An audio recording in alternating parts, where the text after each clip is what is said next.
Hello, everyone, and welcome back to Pop Cult X. This is our Little Talks, where we chat with a wide variety of creative-minded people. Today, we're thrilled to be joined by an actress, filmmaker, producer, director, and everyone's favorite commercial reality checkup dentist, and that is Gigi Saul Guerrero. Welcome to the show. Reality checkup. Yeah. Thank you so much. How are you? I am well. How are you? I'm good. It's the weekend of Thanksgiving here in Canada as we record this. So it just means you got to cheat every single meal until Monday. There you That's go. exactly what it means. So Now, I'm good. that's great. Is the Canadian Thanksgiving the same as the American Thanksgiving? Do you just overindulge? Do you Yes, imbibe more? very much so. Very much so. I mean, I'm from Mexico, right? So definitely I thought it was going to be the exact same thing as the American one or Okay. whatever it is I learned from the Addams Family movie. That's all I knew when I was little. And here, I mean, it's similar. Yeah, it is definitely the family gathering, the Hmm. celebrating, the giving thanks. Everyone does their speech, the turkey, the gravy. So still like the gringo type, the gringo type food. But I mean, for me, I love it. And then again, because there is no Thanksgiving in Mexico, Right.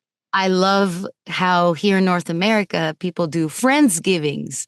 And Hmm. everybody brings a Hmm. little bit, like a Hmm. potluck. So I'm Yeah, always like, oh, thank God I have friends. Because then I just go to a few parties, right? And it's so much fun. But yeah, I'd say it's about the same thing. that's cool. That's cool. Yeah, Friendsgiving is fun, and yeah, that is. Um, you mentioned you were from Mexico City, so Yes. and one of your films is called Culture Shock. So before we get into the films itself, was it a culture shock moving up to Canada, coming from Mexico City? Oh, huge, huge, huge, huge. That's really what inspired the film, Okay. Culture Shock, and in the vision of it. As soon as I read that script, at the time it was called Crossing. I'm Okay. glad it changed. But it was called Crossing at the time. And this comparison of two different worlds Hmm. was exactly how I felt when I Yeah. moved to Canada from Mexico. And it really was the answer I would give people all the time. People would always be like, oh, Gigi, now that you've been here some time, what do you prefer, Mexico or Canada? And I would always respond the same way. Like, I can't compare two different worlds, is something I Hmm. would always say. It's just, it's just black and white. You Yeah. can't even a little bit compare them. And Canada is like cultures all over the world, you know, colors all over the world, languages from all over the world. And Mexico is a very rich, specific, Hmm. culturally, spiritually heavy country, Yeah. of its own beliefs, its own faiths, its own traditions. So I'm always like, don't make me choose, man. Like I can't. Um, so that really helped the movie. Like it really helped the vision of it and pitching how the American dream looks a certain way and what Mexico, how it Yeah. looks a certain way. So yeah, it was a big culture shock for sure, for sure. That's cool that you were able to use your own personal experiences into creating that film and that world within that film. That's I mean, I think is what every filmmaker needs to do. You yeah, need to live your life. You need to know what it's like to go through failure, rejection, breakups, sadness, all the things that, we don't want to go through. But that's exactly how we build empathy and we yeah. build Hmm. relatability and Hmm. being vulnerable. And I think that's exactly what makes a very good filmmaker is if you have that. And if you are able to put so much of you in your films, then people are going to connect in some way, shape, or form. We Hmm. just have to be ready for trolls, and trolls are everywhere. And that you can't please everybody. So you have Yeah, to sure. really make this baby, this movie, to something that means something to you, even if you're exploding heads and doing all this gory stuff on it. But it's gonna mean something to you somewhere, or a line of dialogue somewhere. Yeah. You're like, that's a very me thing. So you don't really want to explode someone's head. It's a metaphor for Exactly. Yeah, something my mom will never understand, but she'll find out one day that I meant a message there behind you that. go. Have you always been interested in creating film or being a filmmaker? Is that something that's been a passion throughout your life? I love that question. No. No? Okay. No, no, it was totally a last minute discovery. In Mexico City, I went to a very intense, very strict German immersion school. And Okay. yeah, it was like Mm, it was one of like the better schools, and it was a not a public school, it was a private school. So my parents really wanted my sister and I to go there. And it was very sports okay. heavy school. It had a giant like Olympic size pool, the biggest track and field you could think of. Wow. Like it was big for soccer. It was just like a very, very intensive sports heavy school. And so I grew up with sports. Like I was ready to be the next athlete in anything. Right, right. I was really good as a kid, really, really good. And I got really into tennis because my dad's like, oh, they make a lot of money. We got to make you be a tennis player, you know? And like, so my dad was putting us, especially me, in a lot of sports. So moving to Canada, first things first is I got to learn how to skate. So Mm, I got into hmm. hockey Hmm. right away as a teenager and I Wow. loved Okay. it so much. But film and acting came by total accident because I didn't know in the high schools here in North America, they have what you call an elective course. I don't know Okay. what that is. So I was Hmm. very late in signing up to what I thought is an elective course. I thought you just Yeah. show up and you Yeah. got courses. So I was late to all the ones I wanted. I was clearly, they were all booked. Like nothing was available except for drama and theater class. I Nice. was like, that one's easy to skip school. Like, I don't care. And the high school here in Canada that I went to was super heavy, super intense in all things arts and Okay. performance. The Okay. theater they had was beautiful. And and and sure enough, as soon as I started those classes that I thought I would skip all the time, Hmm. I got obsessed. I was like, Mom, Dad, I want to be a Broadway star, like now. And that's where the commercial world got in. My parents were like, well, maybe let's try this commercial stuff. And I did a lot of commercials as a teen, like for Zales Jewelry and Wonder Bread and just Nice. random stuff. Okay. But showing up to set is what was slowly kind of piquing my interest. Yeah. Yeah. I was Yeah. just like, what? Why does it take so many people to film a damn bread? I was like really impressed by the lights and the amount of people. Hmm. I couldn't believe it. So it was interesting to me. It wasn't quite the thing, but it was interesting.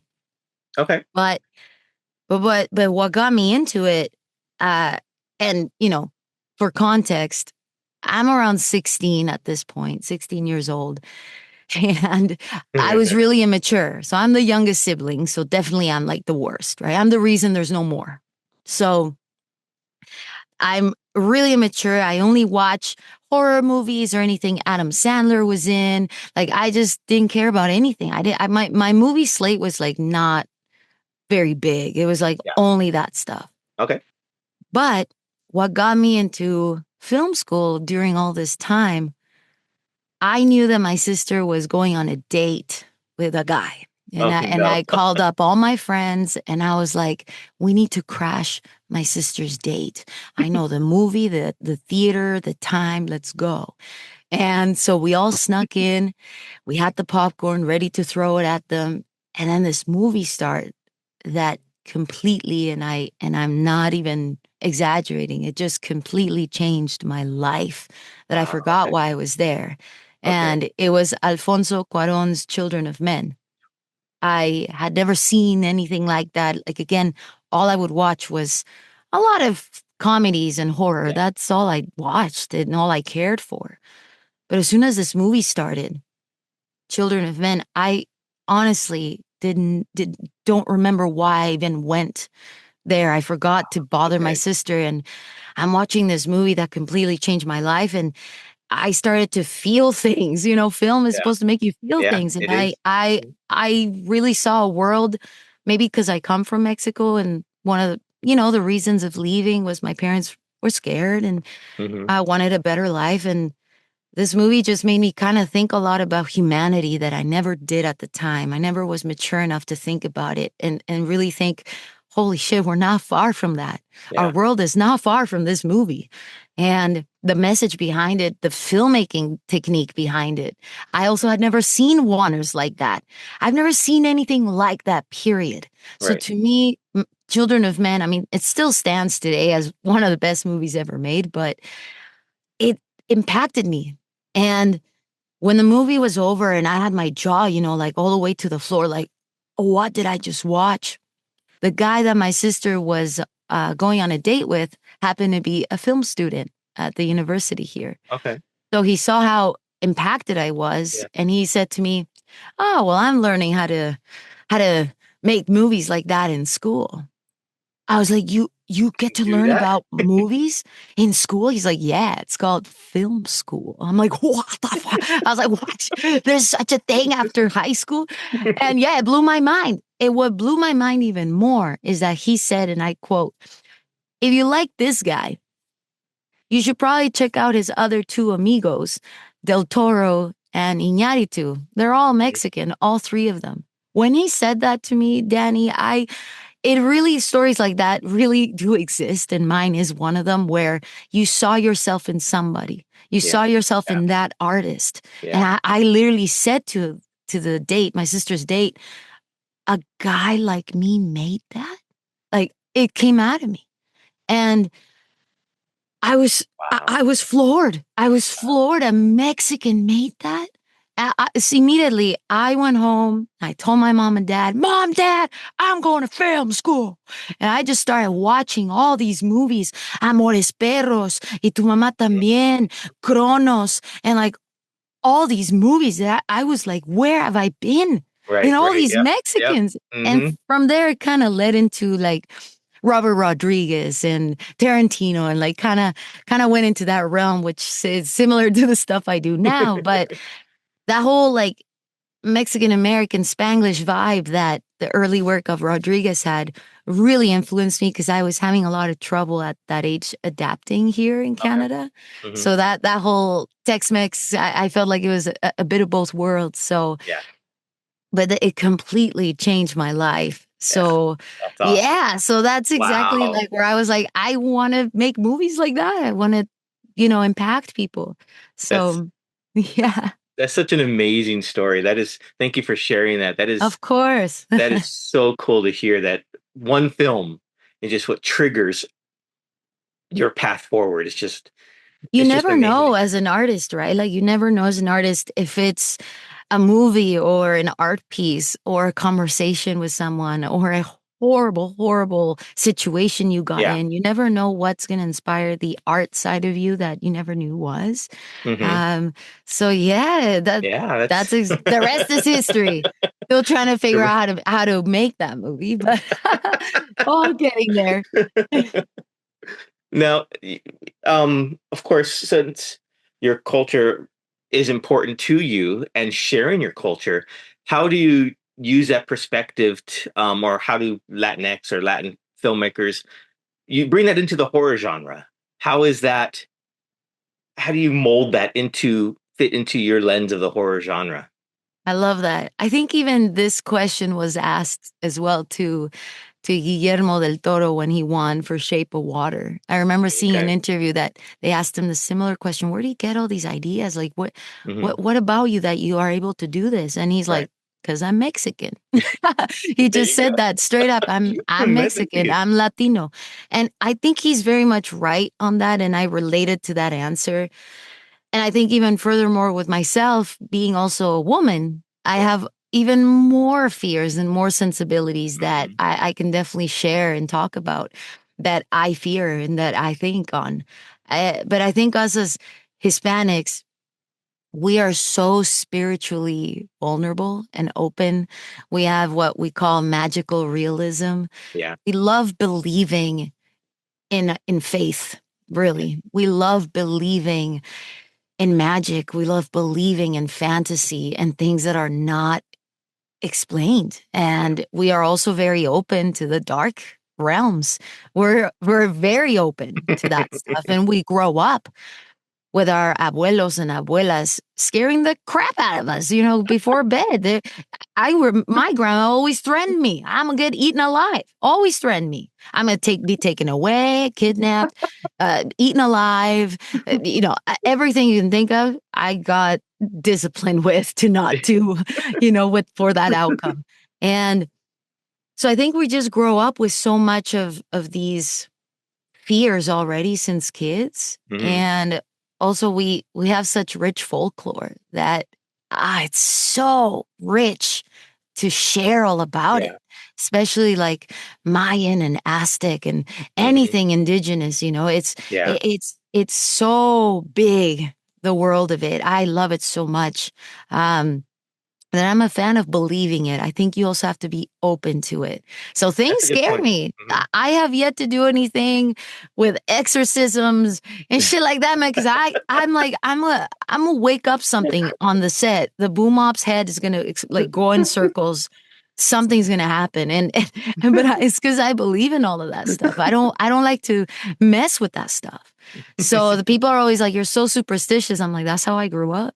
Yeah. That's exactly how I grew up, but we're also so present to so much danger and corruption and, Hmm. you know, Hmm. quite, you know, the things you experience in a third world country. Yeah. And I think that also is a reason why we have such strong faith, because it's kind of one of the only things we can rely on. So we really, really, really rely on the inch of hope that is there, which Yeah. is the faith That's that true. we carry as Hispanics. So we love believing in these legends. We love, and we're always hoping like Llorona's going to kill that one because we can't stand that guy down the street.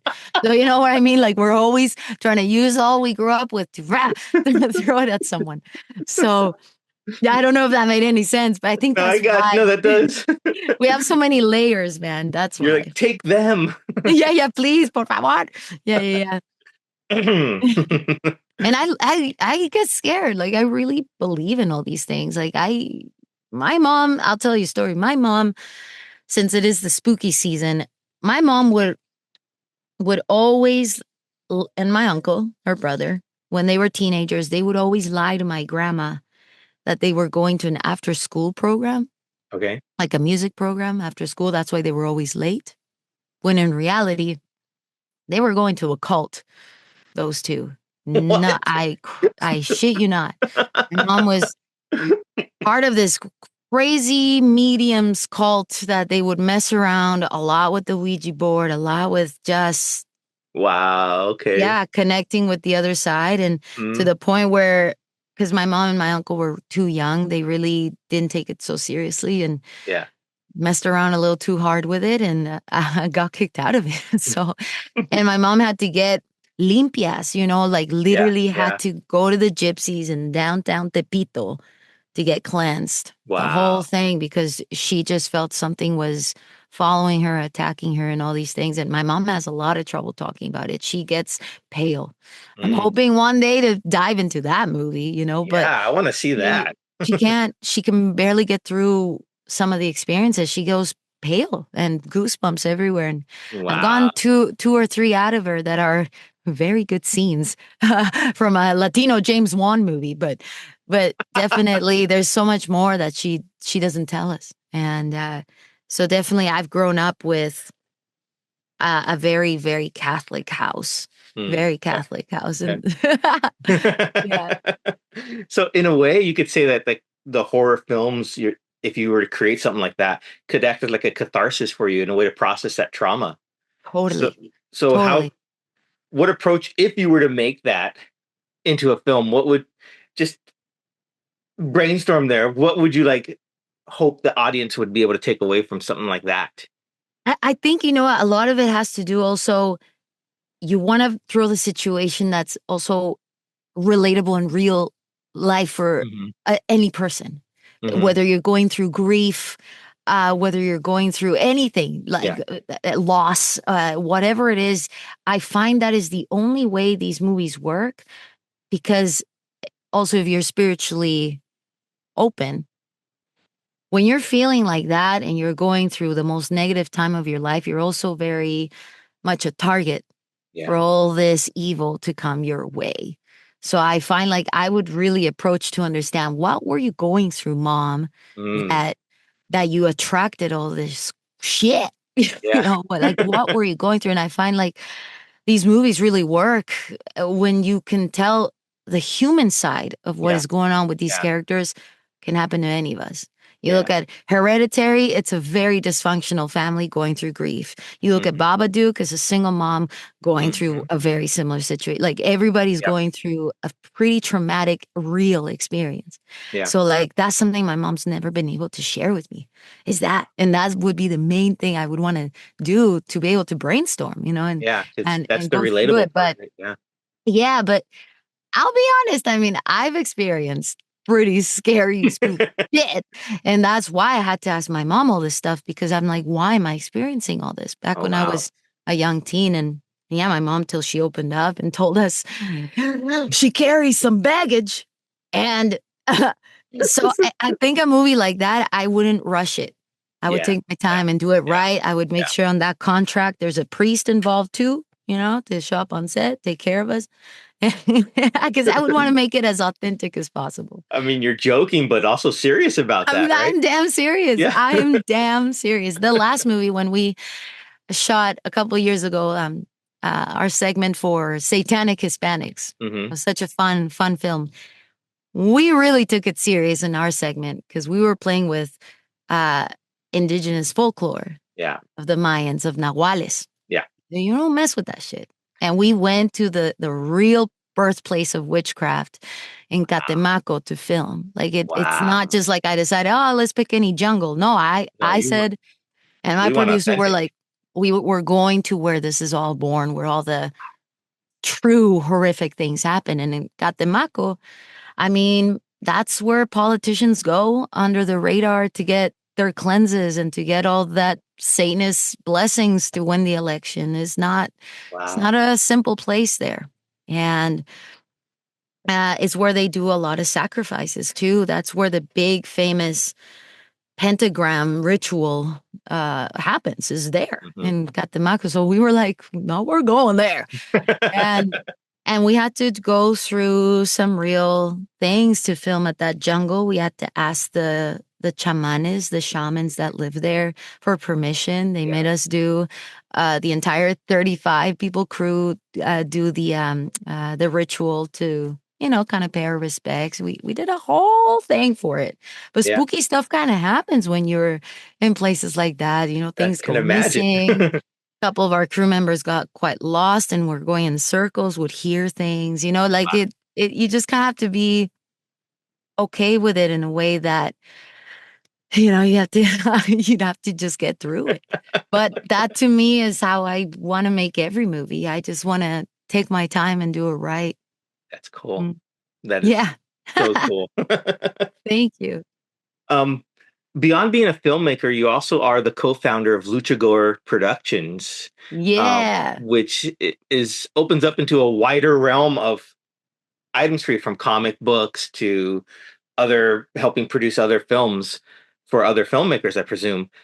Tell me a little bit about that. How did that come to be for you to get involved with that? And who was that your brainchild there?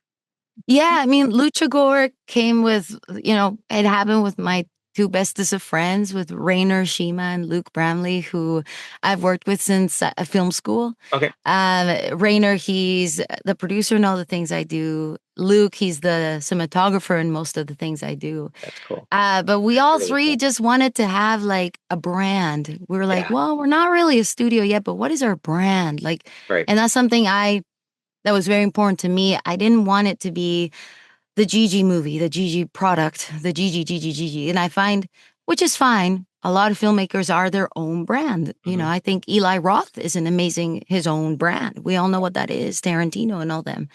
But I really liked the idea of a name of a brand of types of films, you know, of what a studio does. Uh, and that was always a goal and a dream, kind of like you have Bad Robot or Atomic Hmm. Monster, Yeah, yeah. Blumhouse. Monkey Paw. Yeah, Monkey Paw, exactly. So A24 now that they're yeah. doing the coolest stuff. So that's the goal is what is Lucha Gore. and the play on words there, because we're Lucha all Gore. wrestling fans, Yeah, yeah, that just it was a no-brainer that's yeah, us. yeah. And we love gore, so definitely that's where it came from. And we're big fans of like true classic genre.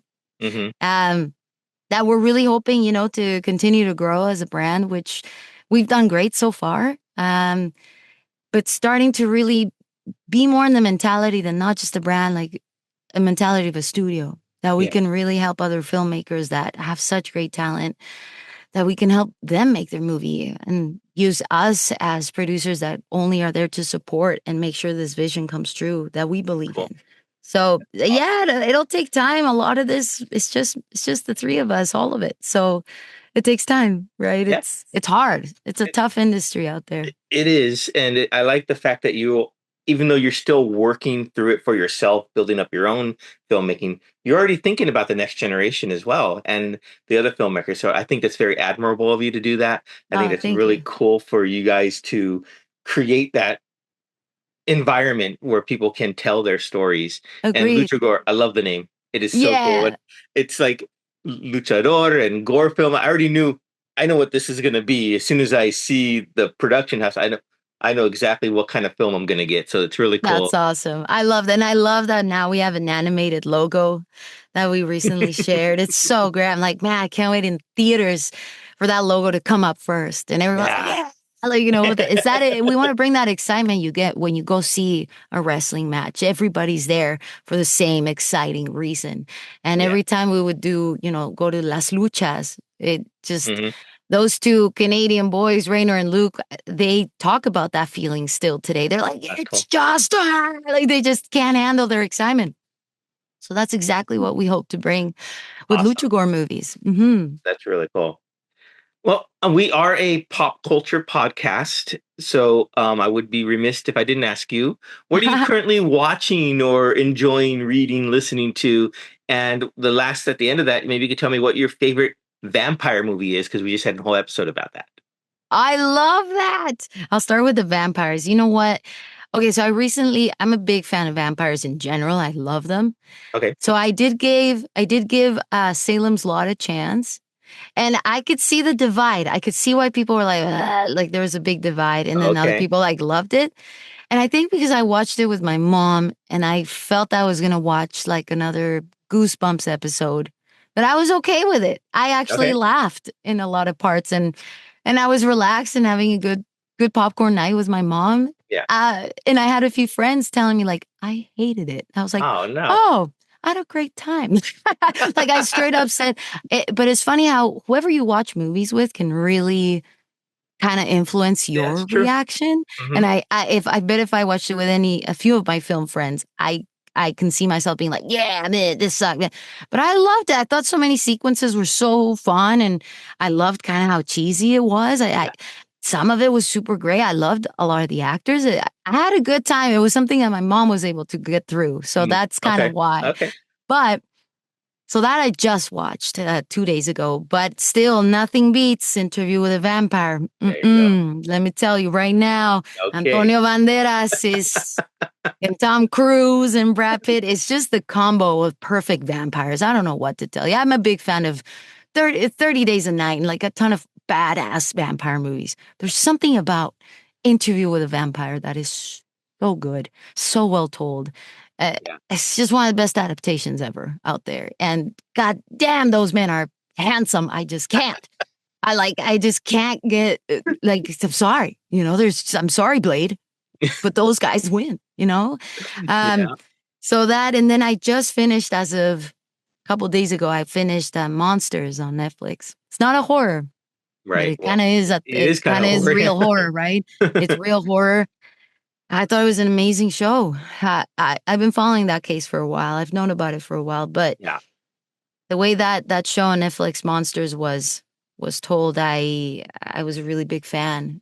I think it was the acting, honestly, because the show, I think if it didn't have the caliber of actors it does, it'd be an okay show. There is nothing like super wow, new and innovating about it, if I may be honest. It was just so well performed, simple, and a really good perspective that wow. Like I was really, really impressed with it. I do like the series before Dahmer. I did like it. I know a lot Uh-huh. didn't, but they really worked for me. I think I just dive into those worlds in a way that I just really enjoy the complexity of them. Yeah. I kind of enjoy when it's not for everybody. Same with Baby Reindeer. Like I kind of watched the two back to back. So these one-offs series has kind of been my thing lately. That's cool. Yeah, yeah, That's yeah. So cool. that's what I'm just watching real horror, There you go. basically. Well, let that inspire you, right? Yeah. There you And I go. do always like to see what is dividing people. Like I'll go see Joker too. I'll go see it. Yeah. I want to I see it. love the first one. So Yeah. nobody can stop me, There you you go. know. And from there I'll check out Terrifier 3 and then we're even. So clown versus clown. Yeah. There you go. Clown versus clown. Absolutely. Well, thank you for joining us today Of for this little talk. course. I really appreciate it. I always enjoy and love getting other people's perspectives on the world and the way they see it and how you translate that into your work. So Thank you. thank you so much, Gigi, for joining us here in Pop Cult X. We really appreciate it. And we'll have to have you back again sometime soon to dive deeper into your films Let's do it. and more of the horror element, especially when it comes to the Mayans and Aztec horror, because that's something that I want to get into more. Yeah, let's do it. Let's do it. Make sure to watch VHS 85.